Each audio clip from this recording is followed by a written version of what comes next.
everyone. I'm Linda Nickell, and welcome to the Happiness Hour, your weekly dose of photography inspiration. You can find the schedule for upcoming sessions on my website at lindanickell.com/happiness hour. And while you're there, please consider signing up for our monthly newsletter. Tonight's guest is Steve Hamm.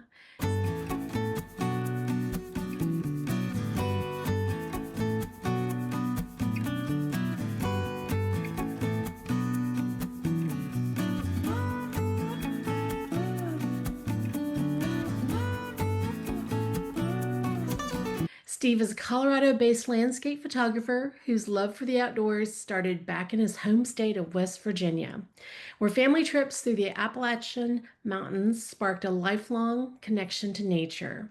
For years, he balanced a busy career as an executive chef, but whenever he needed to unwind, he'd grab his camera and head outside. He often compares photography to cooking, blending the right ingredients of light, texture, and emotion to create something that stirs the soul. Steve offers one-on-one mentoring sessions, and you can connect with him through his website, stephenhamphotos.com. And if you're on Instagram, pop over and check out his feed at Stephen Hamm Photography, and I'll link those in the show notes below. But in tonight's presentation, Astrophotography Secrets, Pro Editing and Post-Processing Workflow. Steve will share his editing workflow that includes blending multiple exposures, matching color tones, and enhancing depth in low light photographs. Steve, welcome to the Happiness Hour. Linda, thank you for having me. It I is my pleasure. So I'm sorry, go ahead. Oh yeah, let me just back up and say, we met like maybe 10 minutes before I let people in the room. So you're new to me, and I didn't do a sufficient job of stalking you. So if there's something in my intro that I skipped that you want to share, please jump in and fill in the blanks. You're welcome to do that. Well, honestly, I think you nailed it. I mean, photography for me is a way to relax. It's a way to unwind. As you said, and I mean, we discussed, I'm an executive chef, so I run 4 restaurants in Denver International Airport. We're the 5th busiest airport in the world. My busiest restaurant we will in the year and about $17 million in sales. So it is turn and burn. It's the chef of that restaurant that owns that restaurant, Mercantile, is a James Beard award-winning chef. So that brings in people as well. So I use photography as a way to relax. It has taught me patience. It's taught me how um, to slow my life down and enjoy the smaller things. So yeah, I mean, that's why I do it. I've learned a lot through things like this. So this is a great thing that you're doing, and I was more than happy to do it, to come on here and teach your group a thing or two, because you don't know what you don't know, and I might do something differently than that you guys may do something, and it may be an easier way. It may be something that you've never even thought of or heard of. Um, if you're not familiar with Photoshop, I do a lot of work in Photoshop. I do a lot of work with Lightroom as well. But Photoshop, if you don't know it, I strongly suggest you learning it, because once you do, your possibilities are endless.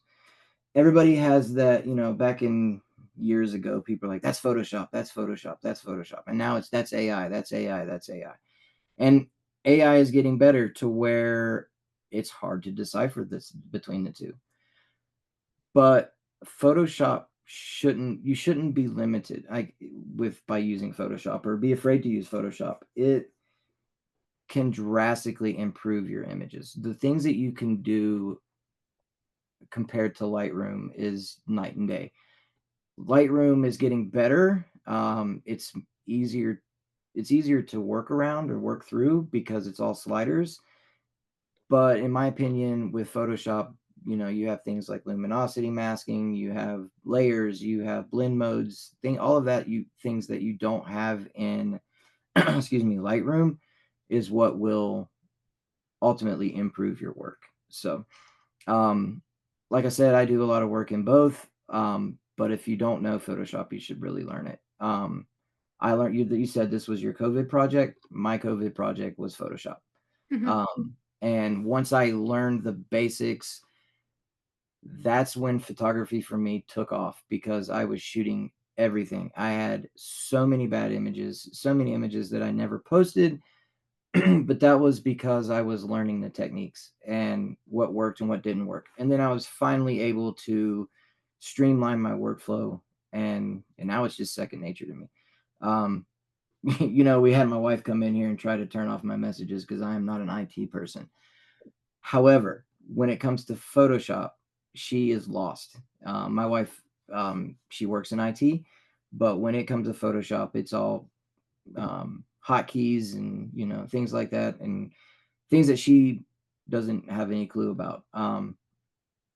Photoshop can be intimidating because there are a lot of things on it.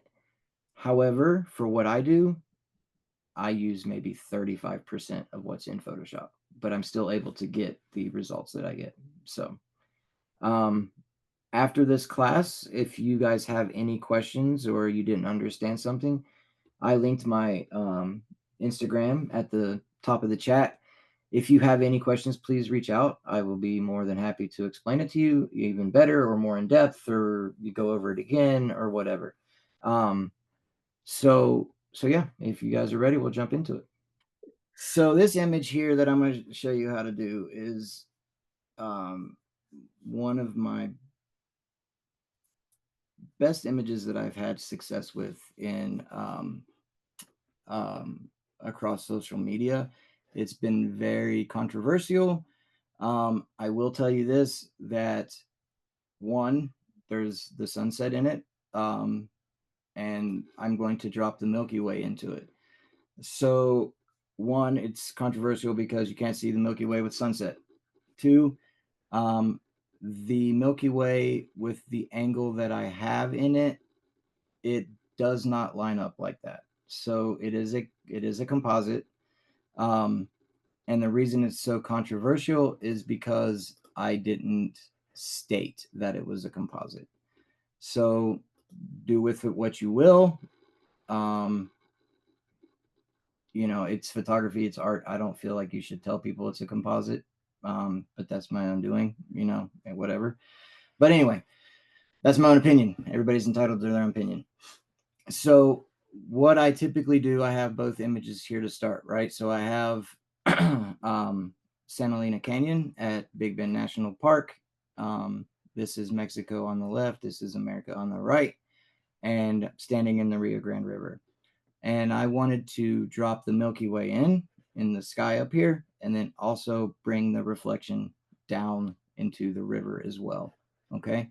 So in order to do so, I open my Milky Way image, right click it, and duplicate layer.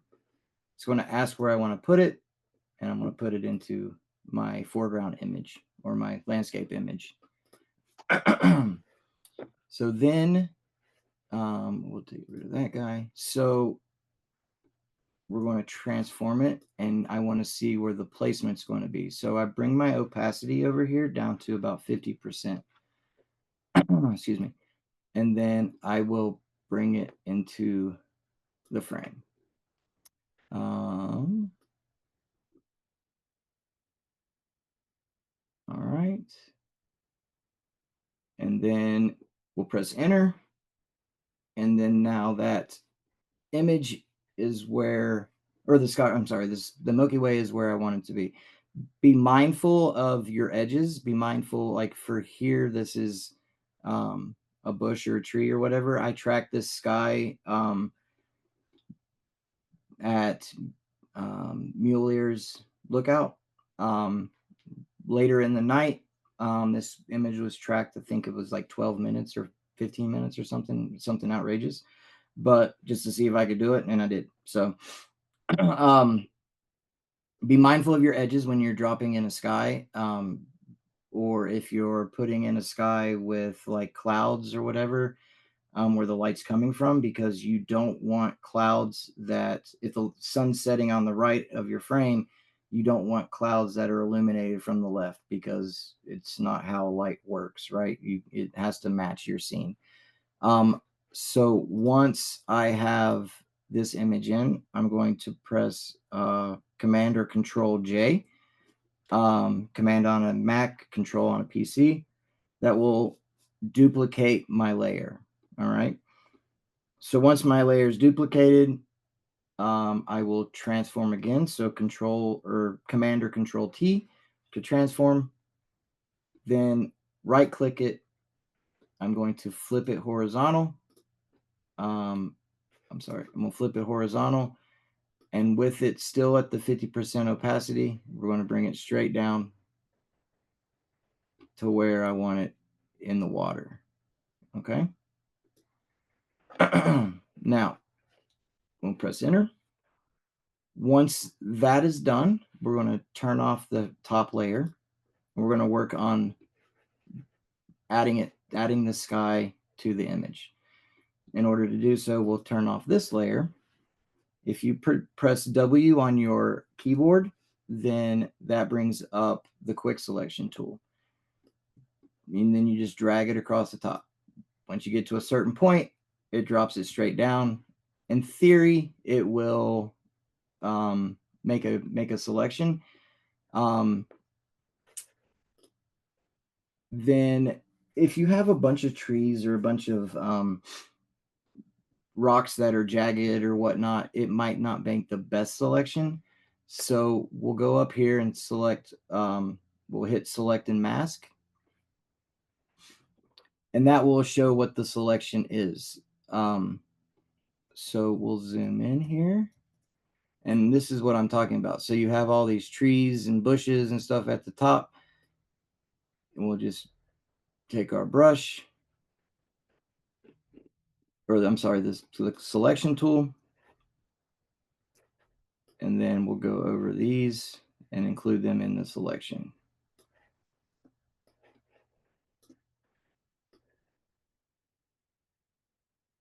And it's good to do this on all your images that you're dropping in a Milky Way or a sky or whatever, because you want to make sure that that selection is clean. And then you also, even though you may not see it in the final image just because of how dark those trees and things are, but it's always good to just do it. It's really hard to see silhouettes in a night sky if they're small like that.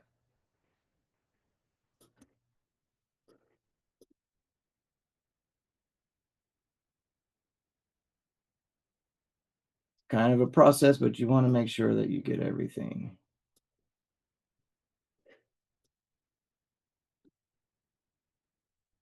All right. To the end here. If you have snow, that makes your selection a little bit more difficult, because um, it will try to include it in the sky image.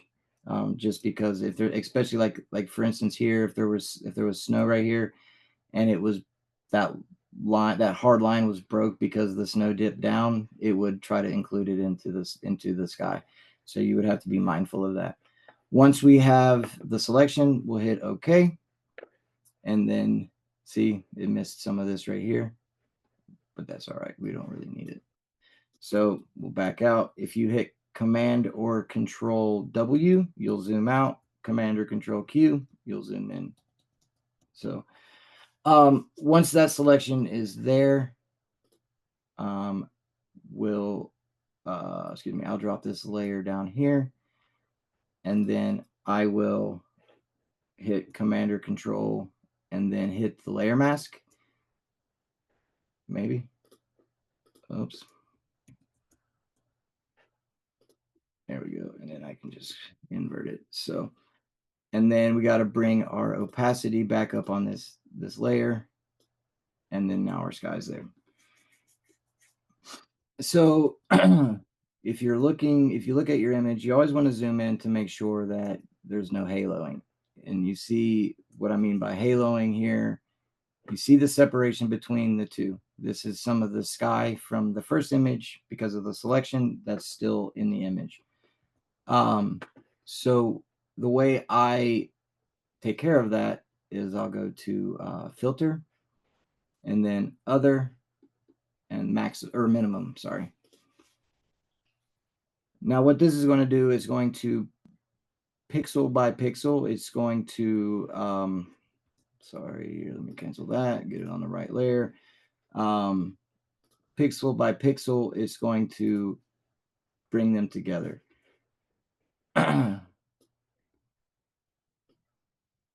If you crank it up, you will see what I'm talking about here. Once my computer catches up. Uh,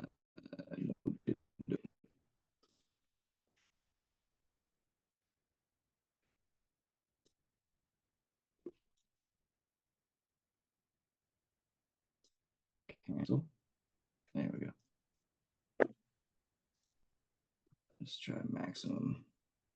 If minimum doesn't work, I try maximum. Okay, so that's good. So you see how with maximum it pulls the images apart, right? We'll go back in here to minimum, and then you should see the difference. At 3 pixels, it brings the sky and the landscape closer together. So now that is blended together, we'll work on the water. So this selection is same way. Use the quick select tool, and then we will. Sorry, let me do it this way. I forgot to. We need to copy this layer.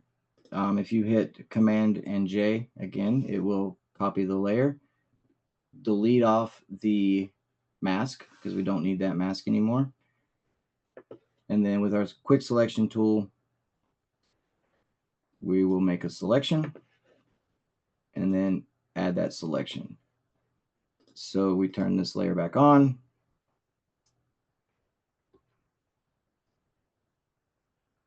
And I want to invert it. Whoops.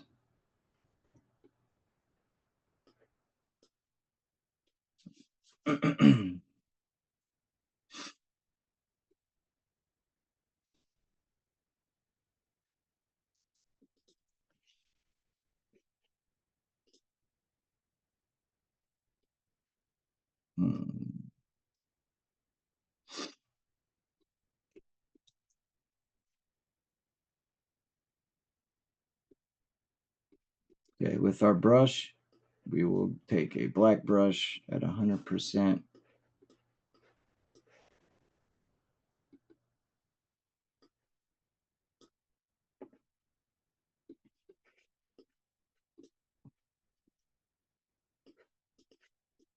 Why is this not working now? I practiced all this before and it was just fine. All right, so let's try this.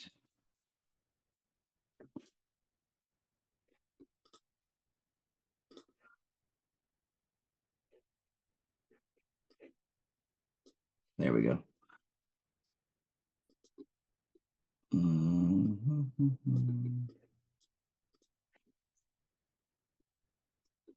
So I apologize, guys. I cannot figure out why this isn't working. There's that.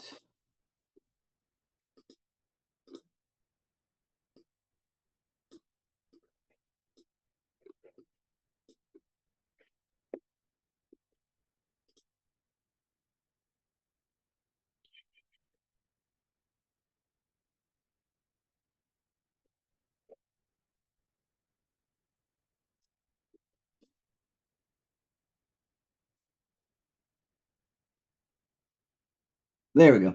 All right, sorry about that. So with this selection, as you see here, you have it's not really blended correctly, right?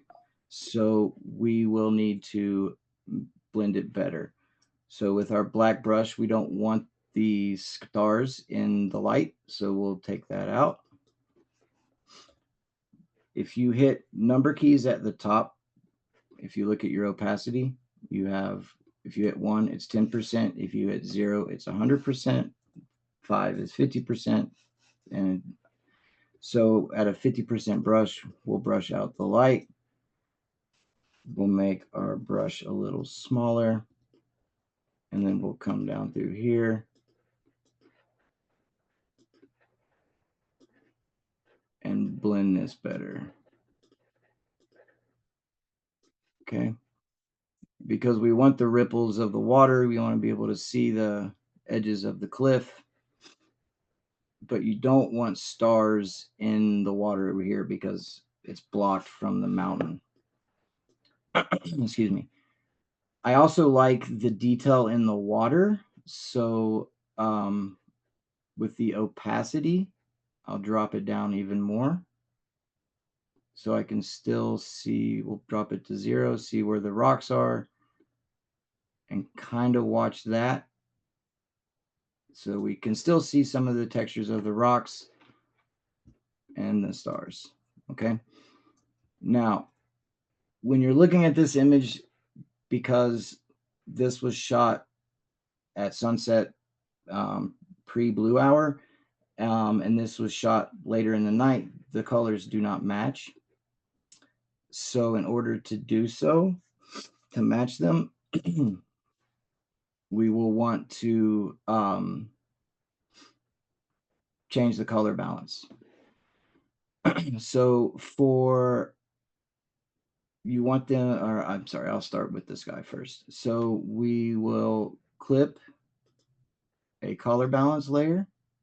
If I don't clip it and I adjust the colors, it adjusts everything.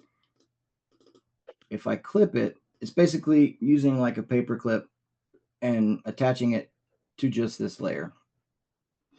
So I'm going to warm the sky a little bit. And then I want to get rid of the cyan. So I'll add a little red. And it's kind of green to me, so I'll add a little magenta into the midtones. And it's with the shadows, kind of the same thing. I want to make the shadows a little darker, so it's contrasting colors. And then I will add just a touch of red and magenta. So if we turn this layer off, you can see what it was and what it is now. So now it's starting to blend nicely. Then same thing with the foreground. I will use another color balance. Because these layers are below the sky, I don't have to clip it. It should not, in theory, it should not adjust the sky, right? So there we go. So I'm going to warm it just a touch and then bring out some of those reds in the rock.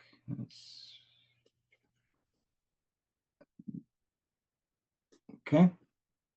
That's too green.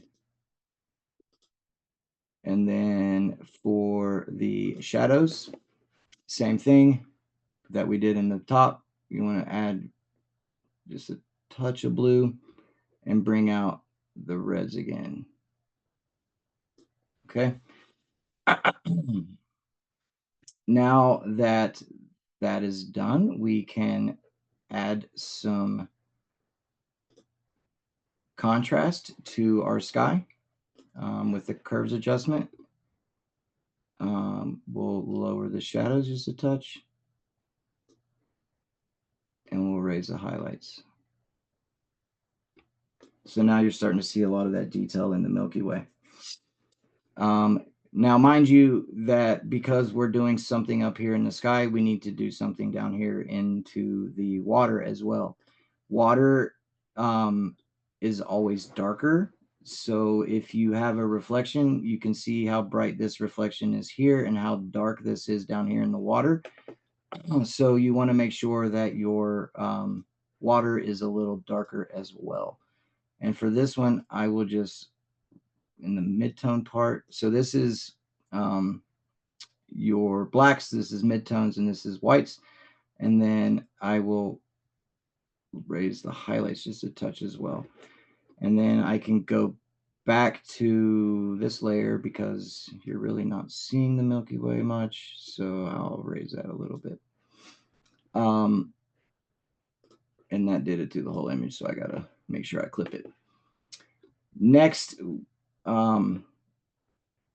so now once all of this is done, this is the next step that I will do. I'll make a stamp visible layer. So on a Mac, I hit Command Option Shift E. That will compress everything into a stamp visible layer. So anything before you do this, you need to make sure that you're ready to go, because the a stamp visible layer is a these are non-destructive layers, meaning that whatever I do here, I can go back and fix it. But if I were to take a brush and with a white brush paint across it, now I have put this white paintbrush in this layer and there's nothing I can do. You would have to excuse me, go back a step to get rid of it. But yeah, so these are non-destructive layers, or this is these are non-destructive, these are destructive. So you want to make sure that you're ready to go, because once you put this here, if I were to go in here and try to adjust the contrast again or the curves again, it doesn't do anything. I would have to turn this layer off to see that. But again, because I put that there, there's nothing I can really do. Then to go into camera raw, you go into filter, camera raw filter.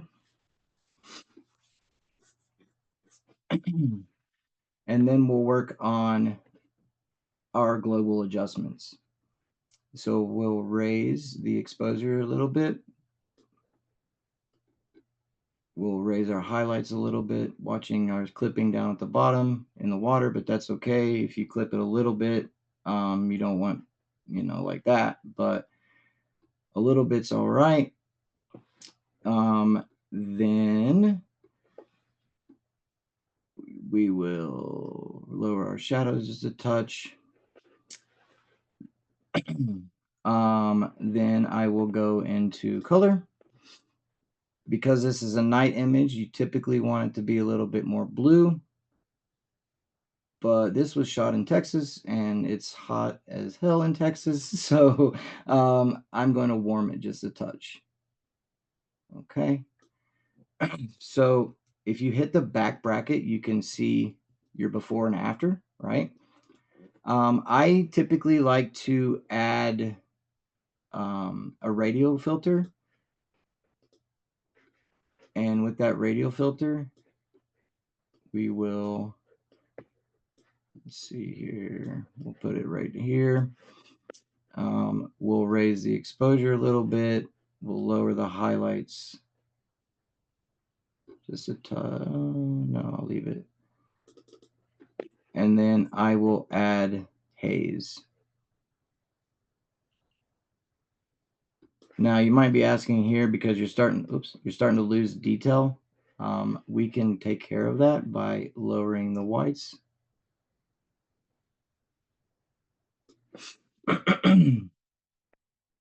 And then if you press K, you'll bring up your brush. And now I'll paint in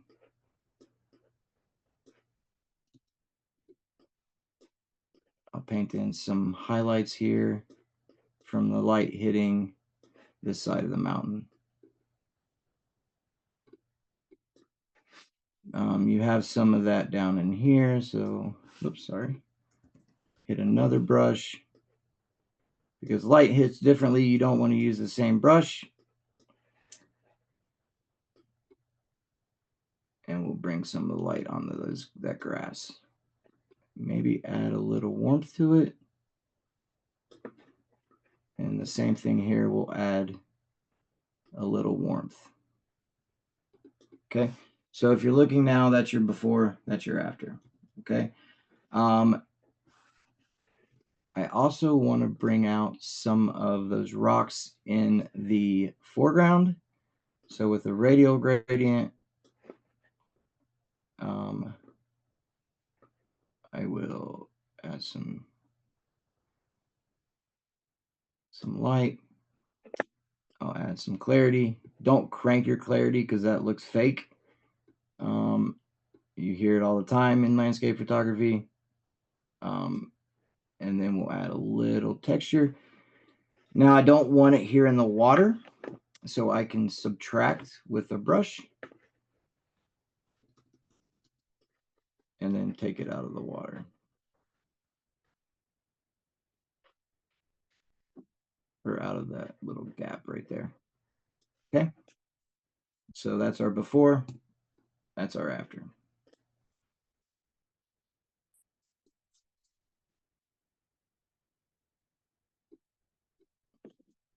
So the next thing that I would do is create a blank layer, and then using a radial gradient here, I will add some, excuse me, some sun, some glow from the sun.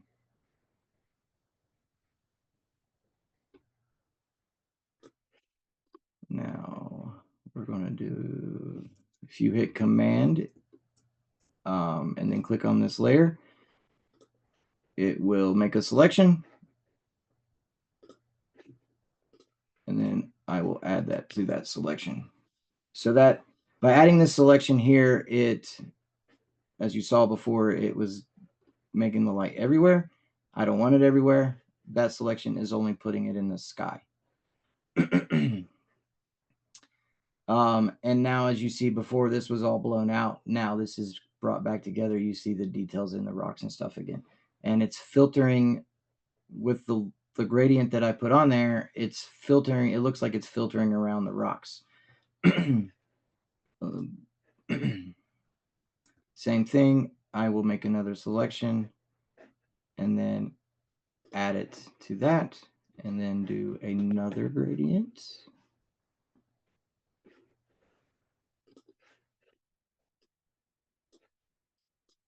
This time less color.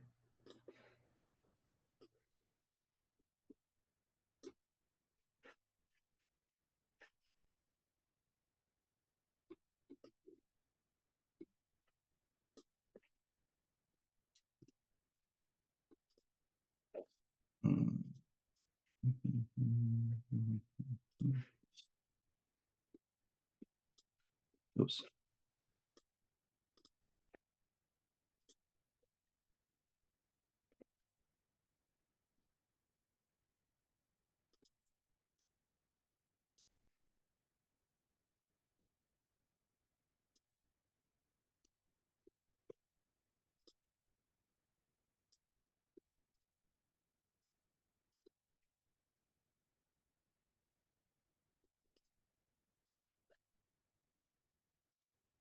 And then I'll change both of these to, no, I'll leave it at normal. All right. Now that we have the light where we want it, we need to paint in a little bit of light down here into the stream.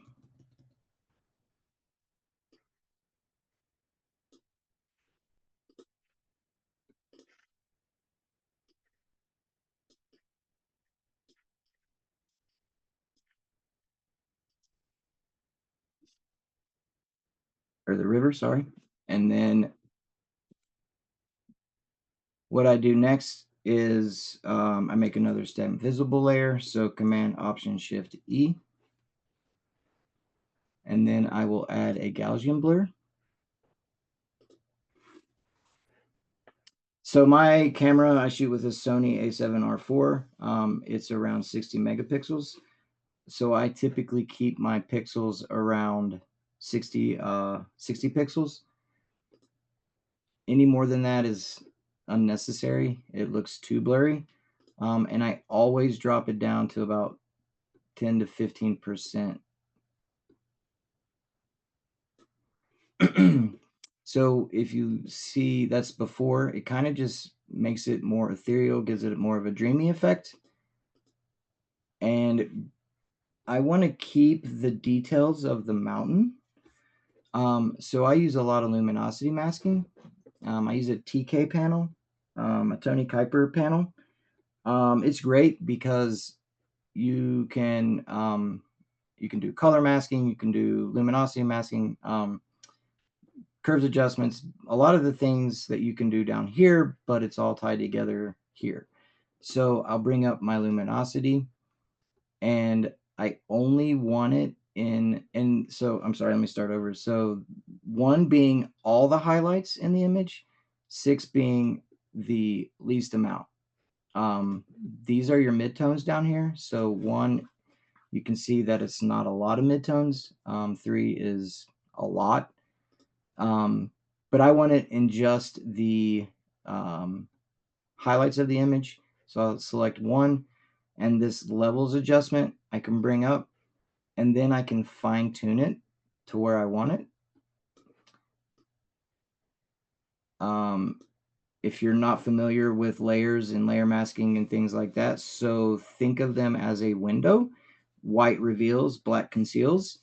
Um, if you have a dirty window, it's black, right? So you can't see through it. And then I will select this button down here. This is the same thing as this layer mask down there, and that will bring everything together and only add the blur into the highlights. It's very subtle. I can crank it up a little bit. Maybe you'll be able to see it more. Yeah, so there you go. We'll keep it at 20 on this one. And then I will add another layer mask, or sorry, another stamp visible layer. I also use this filter called the Nick collection. Um, and I will go into this Color Effects Pro.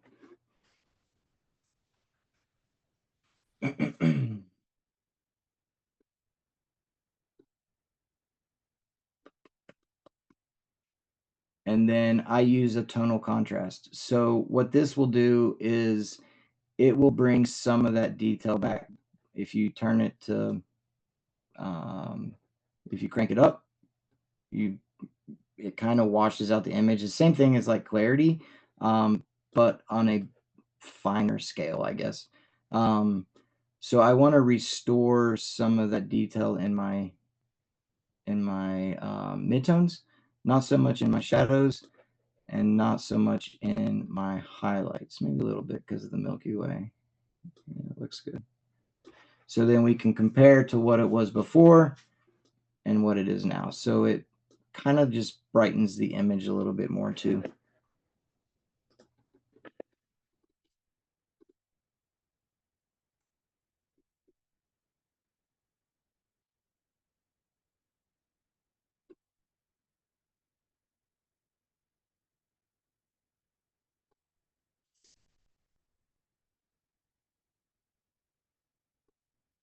All right, now we got that done.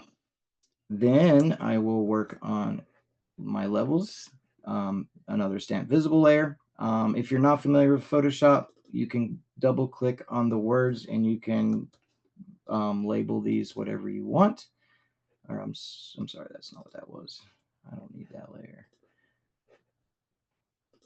This is my blur layer. And this is going to be levels. We'll go up here to image, adjustment, and then levels. This brings up our levels adjustment. We will add, we'll bring the highlights to there and slowly add in the shadows. Maybe drop this just a touch. And then raise that guy a little bit more. Okay. So that was before. That's after. It kind of gets rid of it. It's kind of hazy here. It adds more contrast, reduces that haze. And then finally, one last stamp visible layer, and we will go into our color balance once again. Now, the reason I do this is because the first time I did it, I was trying to match the two images, bring the two images together. And then now this will do this globally.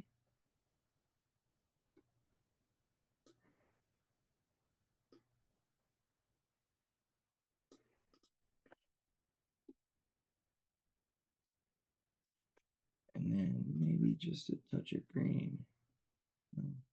Yeah, no, I'll leave that alone. And I typically only do that to my midtones, not the highlights, not the shadows. So then these rocks right here to me are a little red. So I can use my quick selection tool and then make a selection of the rocks.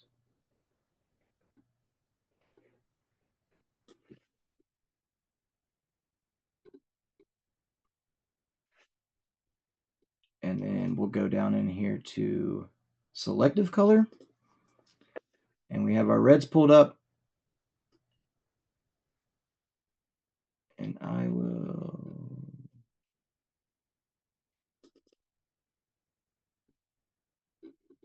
add some cyan to it. You might not be able to tell it on your screen, but they are on my screen. They're a little bit bluer instead of red. And the reason I'm doing that is because this side of the mountain is in the shadows. This side is not. This side is getting the light. This side is not. Then we can work on our sky. So we'll take a quick selection. Let's do it this way.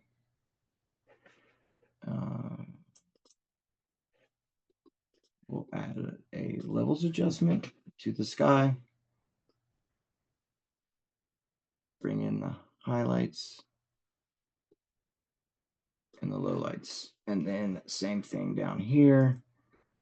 We will make a selection and then do levels again. But this time I want to just mess with the midtones.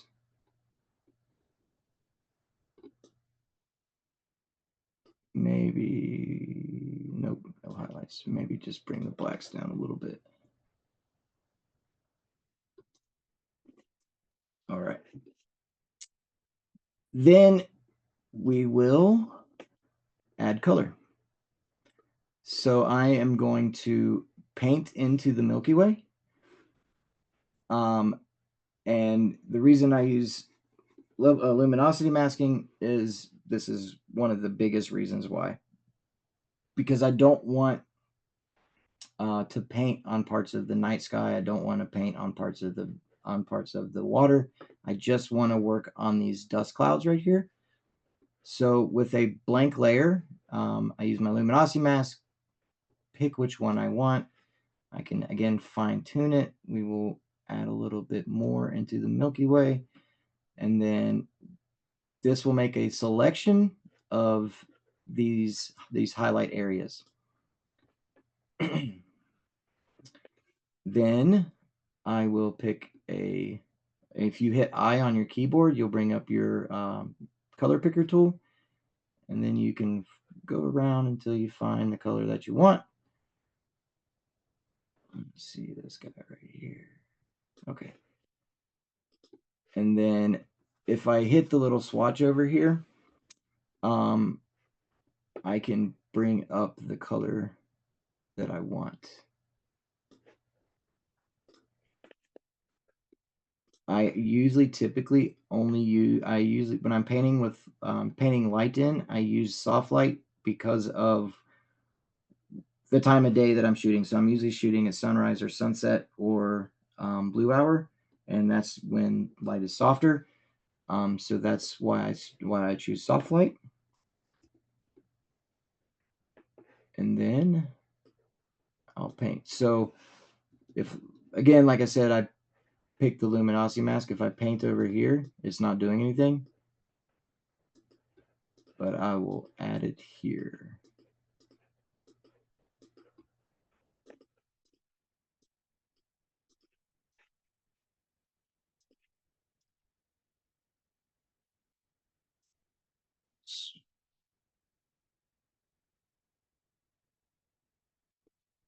Then we'll come down here. We'll add some down in this guy.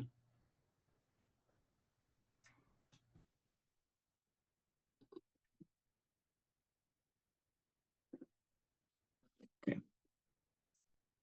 We'll do one more. Soft light. Now this time I want to bring out some of that white over in here, which is like a bluish white.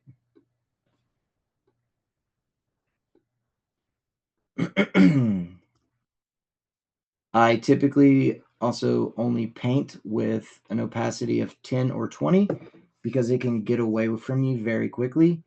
And with Photoshop, the reason you hear all my clicking is because you cannot go back and forth like this to paint. You have to, click, let go, click, let go, click, let go. So um, it's the same thing as like using a pencil or whatever. So like I use a Wacom tablet where every time I'm putting down, I'm pressing, and then when I let go, it stops. It stops painting. It's really your preference, but the Wacom tablet or the Wacom tablet is also, I have this selected here, so it's also pressurized. The more pressure I put down, the more that I'm painting, and the less pressure, the less I'm painting. So for me, it's more comfortable, but it's really your choice. And then we'll add that here.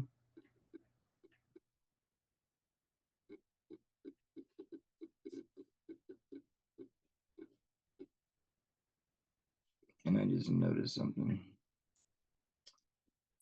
So if you look right here, I didn't blend this very well.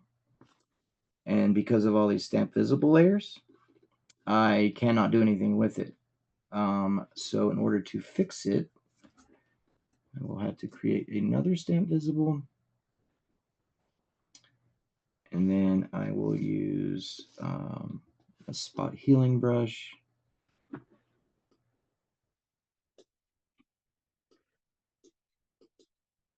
Hmm, I will fix that in just a minute.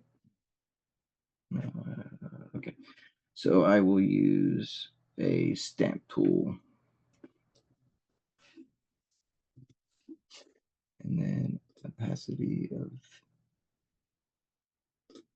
45%.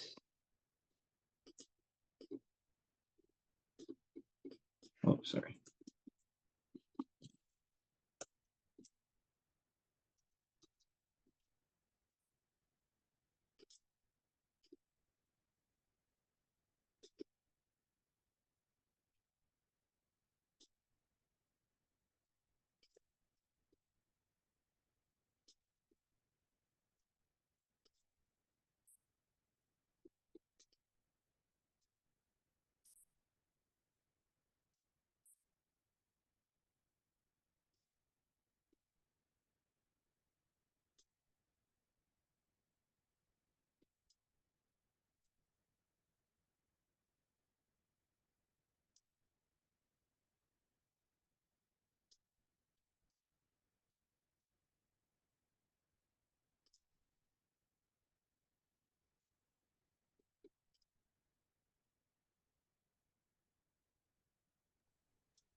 It's always good to zoom in and zoom out, because as I was in there looking at this, I came back and noticed that this is kind of aqua that I do not like. So now I can fix that as well. We go to cyans.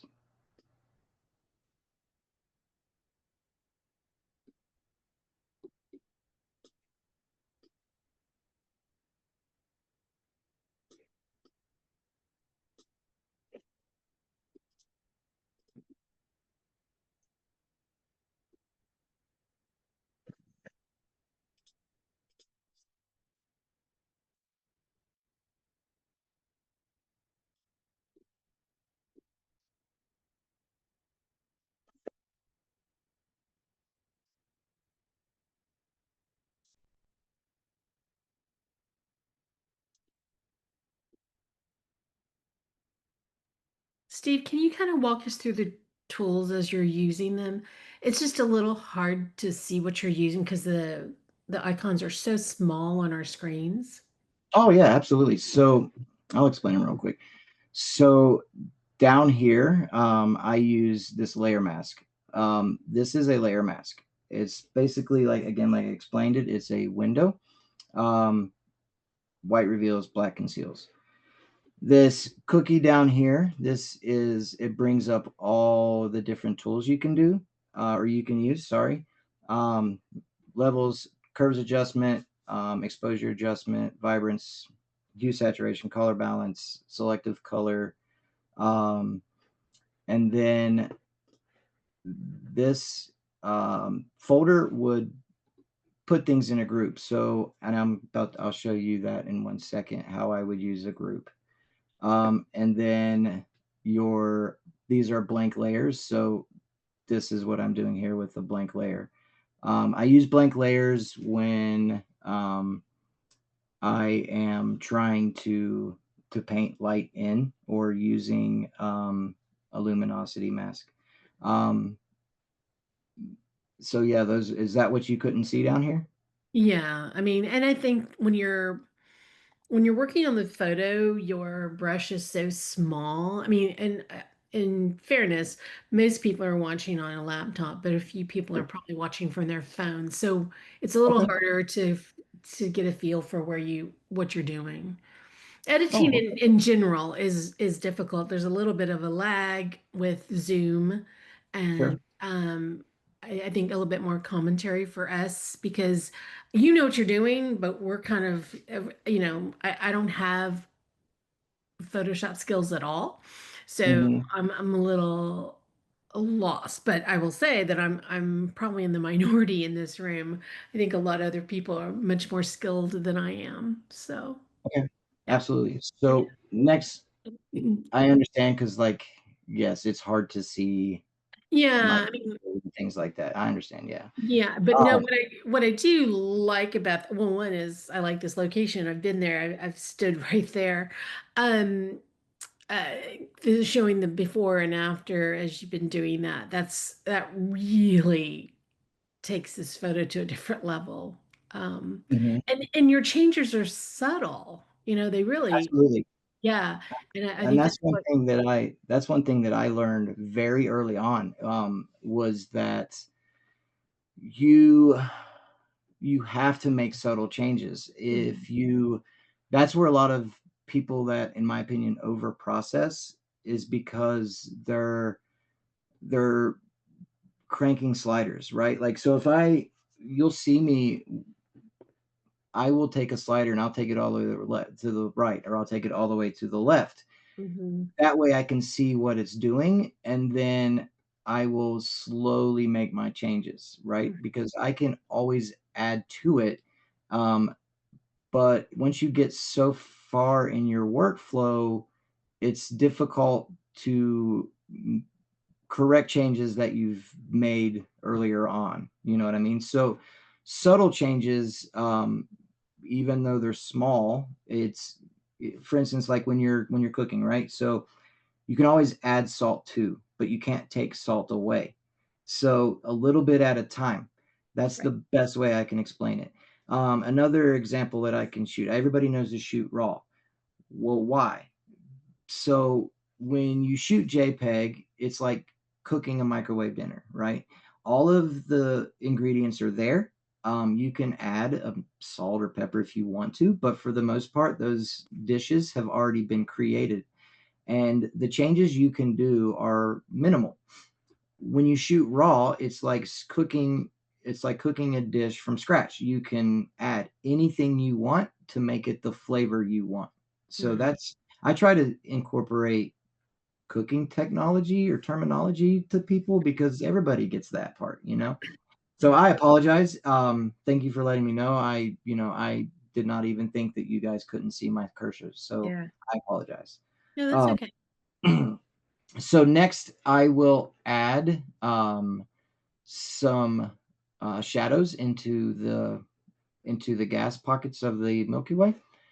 We'll go down here to our layers. I will select my blending mode to soft light. And because I'm painting with shadows, if you hit D on your keyboard, it will bring this swatch up and it will switch it back to the default of white and black. Hitting X will change it back and forth. If I were to click on that swatch, that's how I pull up all of the colors. Okay.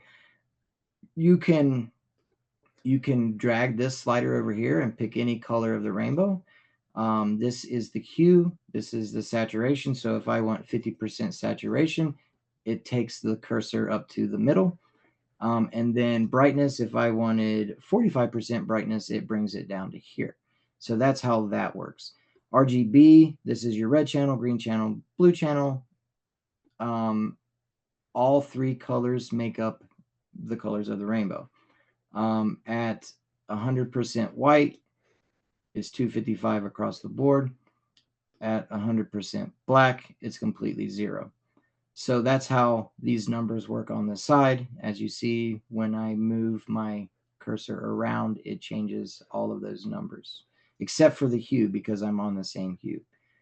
Um, Again, we will make sure we have our black brush for the dust clouds. Sorry, excuse me, the dust channels. And again, I will hit a luminosity mask. I'll go with a 2. And now you can see the difference between what the shadows and what the highlights were. So with a 2, I will select that. I think 2 will do wonderful. We'll hit the quick selection tool. And now I can go in and see my brush. So B for brush. Oops, what did I do? B for brush. Let's start that over. Quick selection. All right, so number 2, quick selection. And then, so B for brush, add a 10% opacity, 50% flow. We can brush over these gas channels, or these shadows, if you will. If you look down here, you can see how this black is a little deeper. We'll paint over that a couple times. Same thing over here. Down through here, we have some gas channels in here.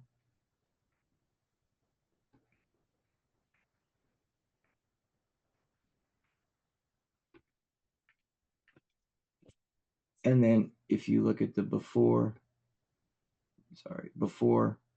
and after, Mhm. now you can see the details there. Yeah. Same thing down here in the water. We'll add some of that as well. And we'll add some shadows into these rocks down here.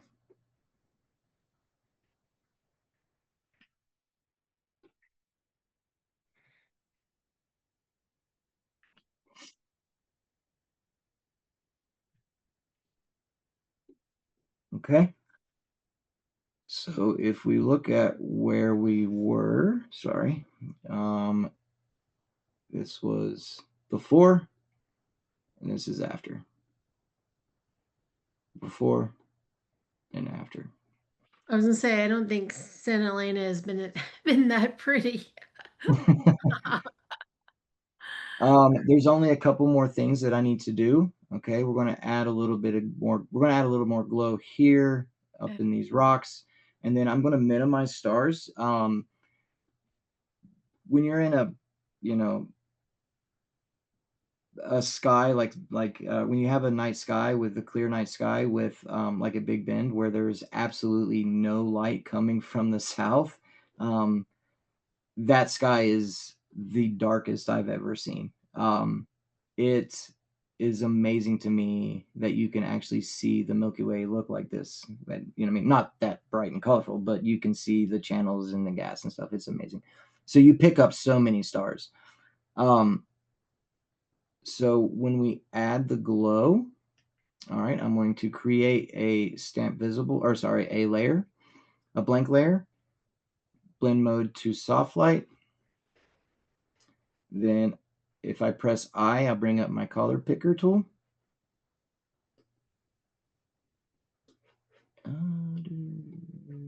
Let's go there. Just want to confirm where I'm at with my color. Maybe a little bit more saturation. And then I hit B for brush at 100% opacity. So if I hit 0, it brings up 100% opacity. And then I will make the brush fairly big. And then I'll add that there. And then same thing, one more layer. Oh, sorry, I'll do that next. And then I will add another layer and then make the brush a little bigger with soft light. Now with a group, what a group does is I can, this layer and this layer have the light that I just put in. So to select them both, I hold down shift and then click the next one. And then I can come down here to a group. Now those are grouped together. And we can put, oops, we can, if you hit Command D, that will deselect my selection. And then we can put a layer mask on it. And then we don't want the light on this side of the canyon. So hitting D on the keyboard brings back our default colors. We want black. And then at a 20%, we can paint out this light. Maybe 40% to speed us along. And then maybe a little bit down here. So that'll give that canyon's a little further down. So that's what a group does. That brings all those layers together and you're able to work on multiple layers at one time. All right. So then we'll add a little bit of light here. We want to use the natural light from this canyon. Oops. So we'll use another blank layer with our color picker. Try to find a good color. Bring up the saturation. And then with our luminosity mask, we will use that to paint in the light. B for brush. I hit 1 on my keyboard for 10% opacity. And now I can paint in the light. We'll bring some of this light down here.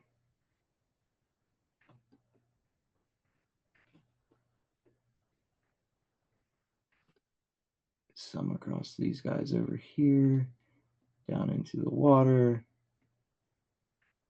Okay. Then finally, we got to work on this just a touch.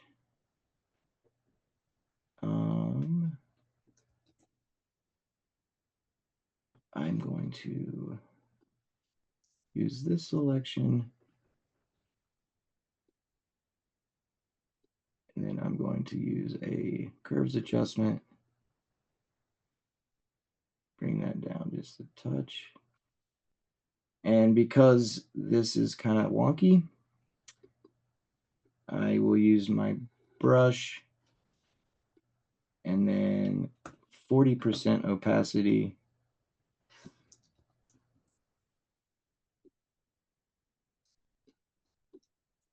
And then paint over that.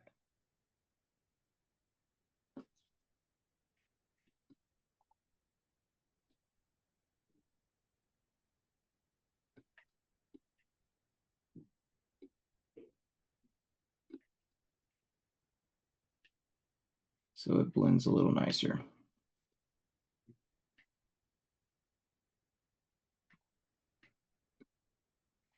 And then lastly, to minimize stars, this is where it gets a little tricky. So we'll create a stamp visible layer, Command Option Shift E. There is actually a YouTube video that will show you guys how to do this if you if you don't want to, if you want to, it's quicker that way, I guess. So we'll go in our channels layer and then grab our RGB channel and bring it down here to this circle with the dancing, the marching ants. Okay, so then we will go to select and then modify and expand. We will want to expand by 1 pixel.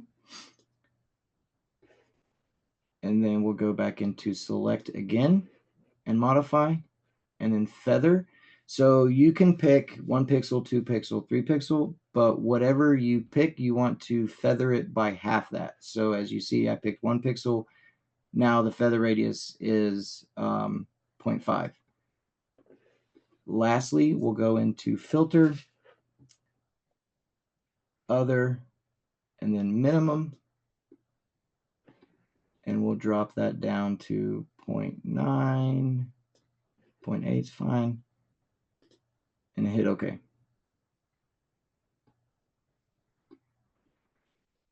If we go back into our layers, you can hit Command H. That will hide the marching ants. So you'll see what it did. It minimized a lot of those stars.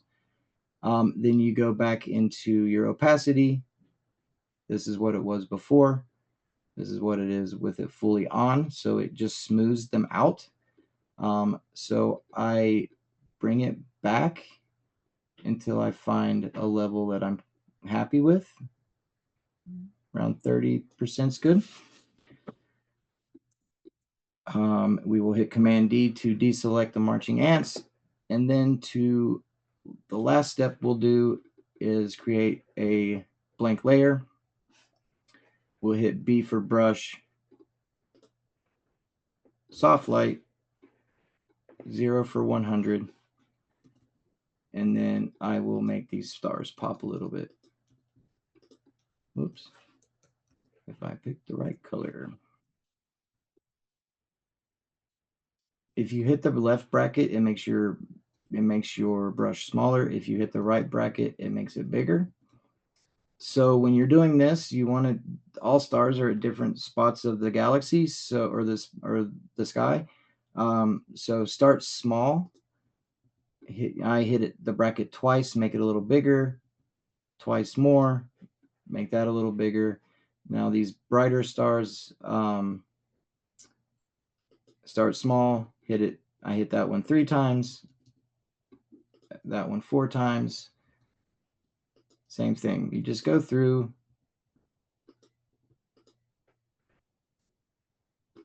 Oops.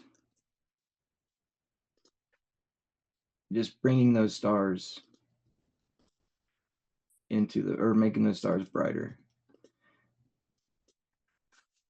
And that's really just user preference, or dealer's choice, however you want to do it. They all don't have to be the same size. You can, you can make them hit them one time, whichever you feel like you'd like to do. Then we zoom out, look at the image. Sorry.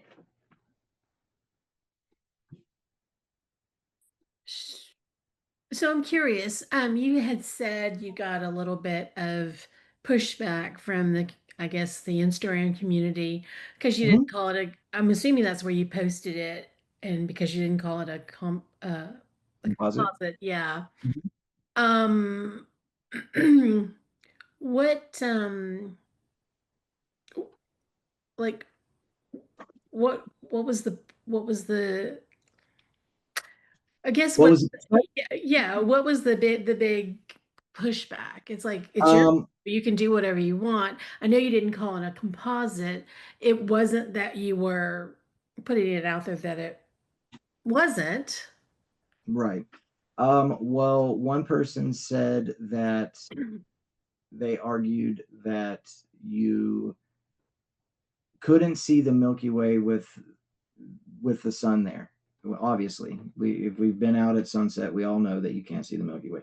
He Yeah, said it was misleading. People said it was misleading in a sense that if they were to go to that location, that's yeah, where a lot of like pushback or negativity comes from because if they go to that location, they expect to see the Milky Way there, yeah. which fair at 100%. That's fair, because if they want to replicate that photo, they can't. Um, the pushback was the time of the day because it was the sunset and it was the Milky Way. The alignment of the Milky Way, things like that. It does rise over Santa Elena Canyon, Mhm. but the angle that I have it there, it does not. Right. And then so that was a lot of it. And at first I was it kind of upset me because it's my picture and I'm very defensive of my work and I work hard at it and I spend a lot of time editing it. However, I also felt like I would engage with them at one point because it just kept constantly feeding the algorithm. So Hmm. anytime I get negative comments, I will engage with people just because I want it to push the algorithm. Hmm. Yeah. Um, at the end of the day, it's y'all's work. I mean, as long as you're happy with it, who cares what anybody else thinks? I don't shoot anything for anyone unless it's engagement photos or whatever. Obviously, I'm shooting for them. Right. But if it's for my own work and my own social media feed or whatever, I shoot it for myself and what I like. And excuse me, and I honestly don't care what anybody else thinks. Yeah. Either you like my work or you don't. No. And at the end of the day, as long as you're happy with what you take, then that's all that matters. Um, I'll show you one last time. So that's the before and that's the after. Can you put I those kind side of by went side? into, I'm Can you put sorry. them? Can you put them on the screen side by side? There's like, Um, um, oh, you know what? I'm thinking of Lightroom you allows like, you to do that. I no, don't know that. you can't do it in Photoshop. Can't do it on. I don't know that. I don't know. Yeah. The one thing I went a little heavy on these stars, Yeah. just so you guys can see it. Right. Hmm. Typically, they wouldn't be that bright for me, Right. um, but I can show you one last, and I can go slower. So No, that's okay. yeah, so that's the before, Yeah. and that's the after. It's a beautiful photo. All right, Steve, let me get you to take your screen down so I can properly thank you for coming and literally walking us through step by step in the process. That was way over my head. And I know you had said you should, dabble and teach yourself Photoshop. I went, oh, I think I'm totally gonna not be able to meet your challenge there. It's I've actually taken some beginner Photoshop classes, and when I'm in class, I get it. It makes sense. But as soon as I get home and apply it to my own photo, I'm like, I don't remember a thing that I've learned. But I sure do have it. I'm very envious of your skill set.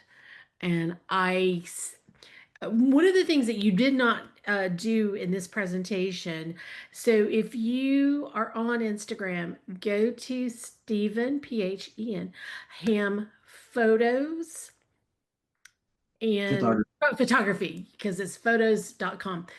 Mhm. Stephen Ham Photography on Instagram, and just look at the first screen and then treat yourself by clicking and looking at individual photos, because the work that I saw there is just gorgeous. And then when I went to his website, oh my goodness, I So think I will I say this, my website, since I stopped teaching workshops, Mhm.